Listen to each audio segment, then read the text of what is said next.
आज के इस वीडियो में हम electric field on the equator of electric dipole यानी कि वैद्युत द्विध्रुव की निरक्षीय स्थिति में हम वैद्युत क्षेत्र की तीव्रता को निकालेंगे। हमारा जो कल का वीडियो था, लास्ट वीडियो, तो उसमें हमने वैद्युत द्विध्रुव के बारे में पढ़ा था और उसकी अच्छी स्थिति में हमने वैद्युत क्षेत्र की तीव्रता को निकाला था। यदि आप वैद्युत द्विध्रुव को पहले पढ़ लेंगे, यदि उसके बाद फिर इस वीडियो को देखेंगे तो बहुत ही अच्छे तरीके से आपको समझ में आएगा। ठीक है, तो पहले हम वैद्युत द्विध्रुव की रचना करते हैं। वैद्युत द्विध्रुव कैसे बनता है? इसमें समान परिमाण परंतु विपरीत प्रकृति के दो बिंदु आवेशों को एक दूसरे से अल्प दूरी पर ले लेते हैं। ठीक है भाई, इसके बाद हमने क्या किया, इनके बीच की दूरी कितनी लेना पड़ती है? 2L ले लेते थे हम। ठीक है, तो हमारा यदि सेंटर पॉइंट यदि हमारा O बिंदु हो तो L डिस्टेंस ये हो जाएगी, L डिस्टेंस ये हो जाएगी। ठीक है, इस प्रकार से ये वैद्युत द्विध्रुव की रचना हो गई। अब हम देखेंगे कि निरक्षीय स्थिति कौन सी है, यानी कि जो इक्विलैटरल पोजीशन है वो कौन सी है। तो निरक्षीय स्थिति वो स्थिति होती है जो इसके लंबार्धक हो, लंबार्धक में उपस्थित हो वो बिंदु। तो अब लंबार्धक का मतलब क्या होता है? तो लंबार्धक, लंब, स्टार्टिंग में हम क्या बोले, लंब। तो लंब का मतलब होता है किसी अक्ष पे लंब हो। ठीक है भाई, लंब हो गई है, ये ऐसा लंब हो जाएगा।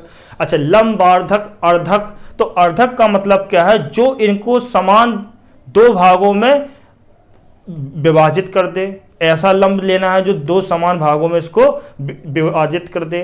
तो जब विभाजित कर देगा तो यहाँ पे ये पोजीशन कैसे, ये अक्ष कैसी बन जाएगी? ये बन जाएगी। ठीक है, तो जो ये अक्ष बनी है, ये इसमें उपस्थित जितने भी बिंदु होंगे वो सभी निरक्षीय स्थिति में होंगे। ठीक है, तो यहाँ पे हमने ये बिंदु ले लिया, यहाँ पे ये बिंदु लिया हमने P। ठीक है, हम बिंदु कहीं पे भी ले सकते हैं। हमने बिंदु P यहाँ ले लिया, हम नीचे भी ले सकते हैं। अच्छा, इसके बाद हमें क्या करना होता है? हम पहले बता चुके हैं, जब भी हम किसी आवेश वस्तु हो या कोई बिंदु आवेश कुछ भी हो, उसकी वजह से किसी दूसरे बिंदु आवेश पर हम वैद्युत क्षेत्र की तीव्रता निकालते हैं तो उनके बीच की दूरी हम लेते थे। ठीक है भाई, फॉर्मूले में 1 यहाँ पे r² आता था। ठीक है, तो यहाँ पे हमें किसके लिए निकालना है? वैद्युत द्विध्रुव के लिए वैद्युत क्षेत्र की तीव्रता निकालनी है। तो वैद्युत द्विध्रुव से इस बिंदु P की दूरी कितनी होगी, कहां से ली जाएगी? क्वेश्चन ये है यहाँ पे। ठीक है, तो जो दूरी ली जाएगी वो इसके सेंटर पॉइंट से ली जाएगी। ठीक है, और दूरी डिस्टेंस कितनी ली जाएगी? यहाँ पे ये हम ले लेंगे स्मॉल r। ठीक है, ये किससे दूरी हो गई? ये हो गई वैद्युत द्विध्रुव से दूरी है। ठीक है, लेकिन हम वैद्युत द्विध्रुव के लिए वैद्युत क्षेत्र की तीव्रता एक बार में ही नहीं निकाल लेंगे। हमें क्या करना पड़ता है? हमें इसको अलग अलग बिंदु आवेशों के लिए हम इस बिंदु पर वैद्युत क्षेत्र की तीव्रता निकालेंगे, फिर उनका वेक्टोरियल सम करेंगे। ठीक है, तो हमें अब इस बिंदु आवेश के लिए इस बिंदु P पर वैद्युत क्षेत्र की तीव्रता को निकालना है। तो हम क्या करेंगे, यहां से इसकी दूरी को पहले देखेंगे, क्योंकि अब इस पर्टिकुलर आवेश के लिए निकालना है ना हमें। तो हम इसका नाम दे देते हैं E प्लस बराबर हो जाएगा 1 फॉर्मूला क्या होता है? 1/4 pi epsilon not Q/r²।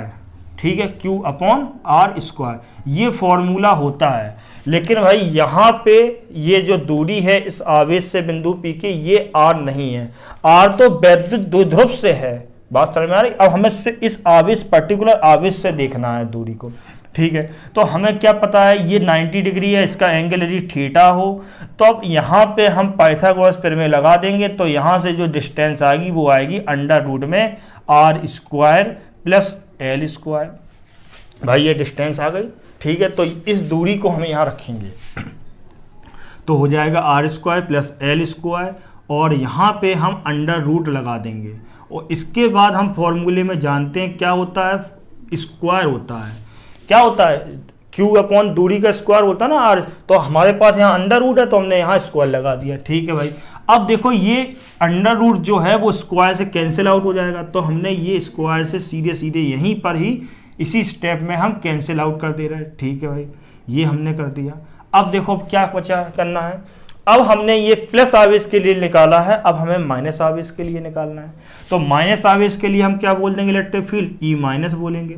E- बराबर 1/4 pi epsilon not upon 7 into में Q/r²। वही दूरी, जितनी दूरी इसकी यहाँ से है उतनी ही दूरी इसकी भी यहाँ से है। ठीक है भाई, जितनी डिस्टेंस ये उतनी डिस्टेंस इसके लिए, तो हम सेम यहाँ पे आ जाएगा ये, तो हो जाएगा R square plus L square. अब देखने वाली बात ये है, दूरियां भी समान हैं और इन पे जो आवेश की मात्रा है वो भी समान है। परिमाण अलग अलग है लेकिन मात्राएं समान है। ठीक है, जब ऐसा है दोनों बराबर हैं तो हम बोल देंगे यहाँ से E प्लस बराबर E माइनस। इससे ये बात हुई कि ये दोनों जो वैद्युत क्षेत्र की तीव्रताएं हैं वो एक दूसरे के बराबर, दोनों आवेशों के लिए बराबर है। अब यहाँ पे यदि हमें परिणामी निकालना हो, क्या निकालना हो? परिणामी वैद्युत क्षेत्र की तीव्रता। परिणामी का मतलब ये है हम वैद्युत द्विध्रुव के कारण निकालना है। तो वैद्युत द्विध्रुव के कारण हम क्या E बराबर कैसे निकालेंगे? अच्छा, ऐसा नहीं होगा कि हमने दोनों के लिए वैद्युत द्विध्रुव की तीव्रताएं दोनों आवेशों के लिए हमने निकालनी तीव्रताएं और दोनों को उठा के जोड़ देंगे तो परिणामी आ जाएगा। डायरेक्ट नहीं जोड़ा जाता है, यहाँ पे जो जोड़ एडिशन होता है, सम होता है, वो वेक्टोरियल सम होता है। ठीक है, यानी कि दिशाओं को देखकर हम उनको जोड़ते हैं। ठीक है भाई। अच्छा, हम यहाँ पे बता चुके हैं प्लस क्यू आवेश में वैद्युत क्षेत्र की जो दिशा होती है वो बाहर की ओर और माइनस में अंदर की ओर, माइनस में अंदर की ओर। ठीक है, अब हमें इस प्लस क्यू आवेश के लिए हमें यहाँ पर निकालनी है, तो यहाँ पर जो दिशा बाहर की तरफ ऐसे जाएगी, तो ये भाई बाहर की तरफ ऐसे चली गई। ये क्या है? E plus. अच्छा, अब देखो, अब यहाँ पे हमें माइनस के लिए निकालनी है, तो माइनस में क्या होता है? माइनस में अंदर की तरफ आती है, तो यहाँ पे जो तीव्रता ऐसे आ रही होगी तो इस बिंदु से यहाँ पे इस तरीके से आएगी, तो ये क्या हो गया? ई माइनस हो गया। ठीक है। अच्छा, अब हम देखेंगे थोड़ा सा 11th क्लास का थोड़ा सा हम समझते हैं। यदि किसी बॉडी पर दो बल लग रहे हो, एक इस दिशा में, एक इस दिशा में, यदि हम इसको A मान लें, इसको B मान लें, क्योंकि जो फॉर्मूला आपको याद होगा वो A B के फॉर्म में याद होगा, इसलिए याद हो सकता है याद आ जाए। थीटा, यदि दोनों के बीच का एंगल कितना हो? थीटा, तो इनका एक रिजल्टेंट यानी कि परिणामी आता है। परिणामी कितना आता है? ये R बराबर फॉर्मूला बनता था अंडर रूट के अंदर A square plus B square plus 2AB cos theta, ऐसा फॉर्मूला आप लोगों ने पढ़ा होगा। ठीक है भाई। अब देखो यहाँ पे A और B, A B की जगह यदि तुम्हारे पास E प्लस और E माइनस आ जाए तब क्या करोगे? तब ये करोगे, A और B को हटाकर E प्लस E माइनस रख देंगे। ठीक है। अच्छा, अब देखो यहाँ पे यदि ये एंगल थीटा है तो ये वाला भी कितना होगा? ये भी थीटा ही होगा। ठीक है भाई, ये थीटा ही होगा। ठीक है। अब देखो, यदि ये हमारी जो अक्ष है, ठीक है, इसके पैरेलल में एक ये अक्ष को हम ड्रॉ कर दें तो ये इस प्रकार से बन जाएगी अक्ष। ठीक है भाई, बन गई, ये अक्ष बन गई। अच्छा, अब देखो, यदि ये एंगल इनके बीच का कोण थीटा है तो ये इनके बीच का भी एंगल थीटा ही होगा। ये भाई थीटा हो गया है। अच्छा, यदि ये थीटा है तो ये एकांतर, ऐसे ये जो एकांतर कोण बन रहा है ये भी एंगल थीटा हो जाएगा। अच्छा, यहाँ पे थोड़ा सा समझने वाली बात है, फॉर्मूले में भी हमने कॉस थीटा लिखा था यहाँ पे। ठीक है, तो थीटा क्या होता है? थीटा होता है उन दोनों के बीच का कोण, दोनों के बीच का कोण हमने कितना लिया था? थीटा, इसलिए वहाँ पे थीटा आ गया था। यहाँ पे दोनों के बीच का कोण है वो है 2 थीटा। कितना है? 2 थीटा। तो हमारा जो रिजल्टेंट का फॉर्मूला, रिजल्टेंट इलेक्ट्रिक फील्ड का फॉर्मूला जो आएगा E बराबर E बराबर E प्लस का स्क्वायर प्लस E माइनस का square plus 2E plus E minus. ठीक है, साथ में क्या आ जाएगा? cos 2 theta. ठीक है, क्योंकि यहाँ पे दो एंगल थीटा प्लस थीटा है। अच्छा, अब देखो यहाँ पे यदि हमें ये पता चल गया पहले से E प्लस और जो बराबर किसके है? E माइनस के, तो माइनस वाले को भी प्लस कर देंगे, यानी कि दोनों के मान बराबर हैं, तो अलग अलग लिखने की क्या जरूरत, ऐसा कर देंगे तो कैलकुलेशन सिंपल हो जाएगी।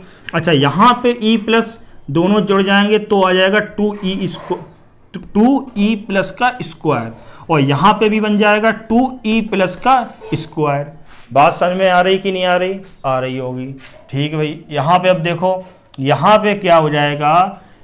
इनको कर देंगे तो हो जाएगा 2E प्लस का स्क्वायर यहाँ पे 2e प्लस का square cos 2 theta. e plus square को हम कॉमन, e प्लस स्क्वायर जो है अंडर रूट में है, इसको बाहर लेंगे तो कितना बचेगा e प्लस, और अंडर रूट के अंदर कितना हो जाएगा 2 प्लस 2 कॉस 2 थीटा, ये हो जाएगा। बात समझ में आ रही? तो जब आप इसको सॉल्व करोगे तो सॉल्व करने पे इसका फॉर्मूला कितना होता है, फॉर्मूला आपको पता होना चाहिए भैया। तो कॉस 2 थीटा बराबर होता है 2 कॉस स्क्वायर थीटा माइनस 1। बात समझ में आ रही? जब आप इसको ऐसे करोगे, सॉल्व कर दोगे, यहाँ रखोगे, तो सॉल्व करने पे जो आएगा आंसर वो आ जाएगा e प्लस और पूरा 2 कॉस थीटा, 2 कॉस थीटा। तो यहाँ पे हम ऐसे बोल सकते हैं बाद में 2 आगे पीछे कर देंगे 2e प्लस कॉस थीटा, ये किसके बराबर आया, e बराबर आया। ठीक है, अब हमें e का फॉर्मूला ये पता है। ठीक है, तो e का फॉर्मूला, e का मान यहाँ पे वैल्यू रख देंगे। तो जब e की वैल्यू रखेंगे तो क्या हो जाएगा, e बराबर 1/4 pi epsilon naught q upon R square plus L square, ये दिखाई दे रहा होगा यहाँ से, हाँ दिखाई दे रहा है, into cos theta. Cos theta की वैल्यू कितनी होगी यहाँ से, कॉस थीटा यानी कि लाल बटे कक्का लगा दो सीधे सीधे। ठीक है, तो यहाँ पे क्या हो जाएगा, लाल आधार बटे कर्ण, तो आधार ये है, एल बटे ये कितना आ जाएगा, ये आ जाएगा। एक से यहाँ पे रुकना, ये कौन सा है, एंगल ये है। ठीक है, तो यहाँ पे आ जाएगा हमारा L upon under root R square plus L square, ये एल कॉस थीटा की वैल्यू आ गई। ठीक है, अब आप क्या करोगे, इसको सॉल्व करोगे तो यहाँ पे कितनी पावर आ जाएगी, इसकी पावर है 1/2, इसकी ये है 1, तो कितना है, इसकी पावर आ जाएगी 3/2। ठीक है, तो इसको यहाँ पे लिखोगे साइड में, तो जगह तो बची नहीं भाई। अब देखो यहाँ पे कितना हो जाएगा, e बराबर 2ql, हम पहले 1/4 पाई एप्सिलॉन नॉट लिख देते हैं, 1/4 पाई एप्सिलॉन नॉट 2ql। ठीक है, 2ql हो गया, और यहाँ पे क्या हो जाएगा, यहाँ पे हो जाएगा R square plus L square की पावर जो है 3/2। ठीक है, ये 3/2 हो गया। अब देखो यहाँ पे हम एक कंडीशन लेनी पड़ती है। वैसे ये इतना सॉल्व हो गया है, ये इतना सॉल्व हो गया है, यदि हमें इसको और सॉल्व करना है तो एक स्पेशल कंडीशन लेनी पड़ती है। वो हम क्या कंडीशन लेते हैं, पहले ही बताया था, यदि जो r है वो इन 2l के तुलना में बहुत अधिक हो, वो जो r है वो 2l के कंपेयर में बहुत अधिक है, तो हम कैसे लिखेंगे, यहाँ पे r very very greater than l। ठीक है, तो यहाँ पे क्या हो जाएगा, e बराबर 1/4 पाई एप्सिलॉन नॉट। अब देखो यहाँ पे जो L है उसको हम निगलेक्ट कर देंगे, क्या कर देंगे, निगलेक्ट कर देंगे, इसके कंपेयर में कर रहे हैं। ठीक है, तो ऊपर वाला नहीं होगा, तो यहाँ पे क्या कर देंगे 2ql अपॉन आर स्क्वायर है, स्क्वायर से 2 कैंसिल आउट हो जाएगा तो आएगा r की पावर 3। यहाँ पे L को नहीं किया जाएगा इसलिए क्योंकि यहाँ पे L हो रहा है, क्योंकि यहाँ पे ब्रैकेट में r है, तो इसके कंपेयर में किया जा रहा है उसको निगलेक्ट। ठीक है, तो ये इस प्रकार 2ql को हम जानते हैं ये p के बराबर यानी कि वैद्युत द्विध्रुव आघूर्ण के बराबर होता है। तो ये क्या बन जाएगा 1/4 पाई एप्सिलॉन नॉट और p अपॉन r की पावर q, ये हो गया। अच्छा, कल वाला आप देखना, कल वाले में क्या आया था, यहाँ दिखाई दे रहा, कल वाले में जो आया था उसमें यहाँ पे 2 आया था, वहाँ पे क्या था 2, तो ये क्या है, ये कल वाले जो अच्छी स्थिति में है, जो अच्छी स्थिति में आती है तीव्रता उससे आधी होती, उससे कम होती है, आधी होती है, और जो अच्छी स्थिति में आई थी वो क्या थी, इससे डबल थी। बात समझ में, निरक्षी स्थिति वाली को है जो है वो अच्छी स्थिति की आधी होती है वैद्युत क्षेत्र की तीव्रता। अच्छा, यहाँ पे कल वाले में आज में जो रिजल्ट आया उसको थोड़ा सा समझते हैं, इसका कंक्लूजन क्या निकला। यहाँ पे r की पावर q है, कल जो आया था एक बार लिख के समझ लेते, वो इतना आया था 1/4 pi epsilon not 2p upon r की पावर q, और अभी जो आया है वो आया है 1/4 pi epsilon not p upon r की पावर q। ये है अच्छी स्थिति में, ये है निरक्षीय स्थिति में। बात समझ में आई। तो यदि ये पी दोनों मेरी कांस्टेंट हो, ये सब कांस्टेंट हो, तो किसकी प्रोपोर्शनल है? ये प्रोपोर्शनल है, दोनों जो हैं अच्छी और निरक्षी वाले दोनों किसके प्रोपोर्शनल है? आर की पावर क्यू। इससे क्या मतलब निकला? इसका मतलब ये है, ये जो बिंदु P है, ये यहां से इसकी सेंटर से दूरी है, ये इस बिंदु P को यानी कि आगे आगे बढ़ते जाओगे और इस बिंदु पर हम वैद्युत क्षेत्र की तीव्रता निकालेंगे, वो वैद्युत क्षेत्र की जो तीव्रता है वो तेजी से कम होती चली जाएगी यदि तुम R का मान बढ़ाते चले जाओगे, तेजी से कम होती चली जाएगी। लेकिन फॉर्मूले में जो वैद्युत क्षेत्र की तीव्रता हम लोग जानते हैं किसी बिंदु आवेश के लिए, वो कितनी किसके प्रोपोर्शनल होती है? E प्रोपोर्शनल 1/r², वो होता है स्क्वायर। यदि हम यहाँ पे R की पावर जितनी बढ़ाते जाएंगे, E का जो मान है उतना ही कम होता चला जाएगा, क्योंकि नीचे की वैल्यू बढ़ेगी तो ऊपर की कम होने लगेगी। अच्छा, यदि R क्यू हो गया तो इसका मतलब है E की जो वैल्यू है वो दूरी के साथ तेजी से कम होगी, किसके तुलना में? इसके तुलना में। ठीक है, ये भाई एक मेथड हो गया है। ठीक है, यहां से हमने ये सब किया था। तो अब देखो ये किस दिशा में आएगा इसका रिजल्टेंट? इस दिशा में, क्योंकि जो हमने रिजल्टेंट आएगा इसी दिशा में तो आएगा, अभी हमने बताया था। तो परिणामी जो यहाँ पे वैद्युत क्षेत्र बनेगा उसकी जो दिशा होगी, उसकी दिशा कहाँ की ओर होगी? इस दिशा में लगेगा। ठीक है, अब हम थोड़ा सा दूसरा मैटर देख लेते हैं। अच्छा, हम जो दूसरा मैटर सॉल्व करेंगे उसको हम लाकर कहाँ छोड़ देंगे? हम उसको लाकर यहाँ छोड़ देंगे। ठीक है, अभी हमने जो E बराबर 2E जो cos थीटा है वो हमने निकाल लिया है। अब हम जो E बराबर 2E प्लस cos थीटा को दूसरे मेथड से निकालेंगे, यानी कि अभी हमने ये वाला मैटर सॉल्व किया था, अब हम दूसरे मैटर से सॉल्व करेंगे, लेकिन इसके बाद की जो ये कैलकुलेशन होगी ये दोनों बराबर ही होंगी, यानी कि इक्वल ही कैलकुलेशन सेम होगी। अच्छा, तो हम ये वाला पोर्शन को रफ कर देते हैं। ठीक है, अब हमें क्या देखना है ये समझ लो। यहां पे थोड़ा सा सफाई कर देते हैं, इसको भी रफ कर देते हैं। अब समझो, अब देखो यहाँ पे ये अपने पास ये स्पेस हो गया। अब देखो यहाँ पे, अब देखो यहाँ पे क्या करते हैं, कंपोनेंट ब्रेक यानी कि घटक को हम वियोजित करके इसको सॉल्व करेंगे। यानी कि E जो है वो यहाँ से थीटा कोण पे लग रहा है, तो E प्लस को और E माइनस को हम दो भागों में वियोजित कर लेंगे।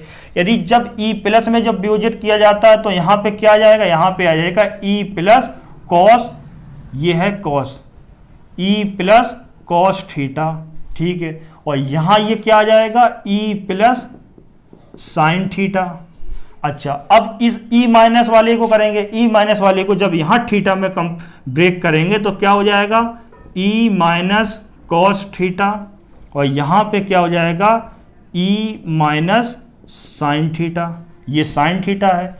अच्छा, अब एक बात समझो, यहां पे E प्लस E माइनस बराबर है, तो इसका मतलब है तो इस E, देखो यहाँ पे E1 लिख दिया हमने, यहाँ पे क्या लिखना है? E माइनस लिखना है। ये दिखाई दे रहा है? यहाँ पे जो E माइनस है तो E माइनस E प्लस बराबर है, तो E माइनस को भी हम यहाँ पे देखो थोड़ा सा सफाई से लिख दें। यहाँ पे हम जो E माइनस इसको E प्लस कर देते हैं, क्योंकि E माइनस और प्लस बराबर है।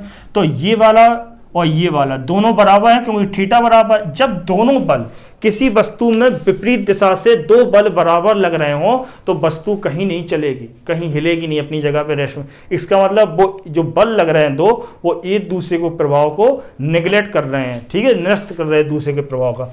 तो यहाँ पे E plus sine theta, E plus sine theta, इससे कोई मतलब लेना देना नहीं है।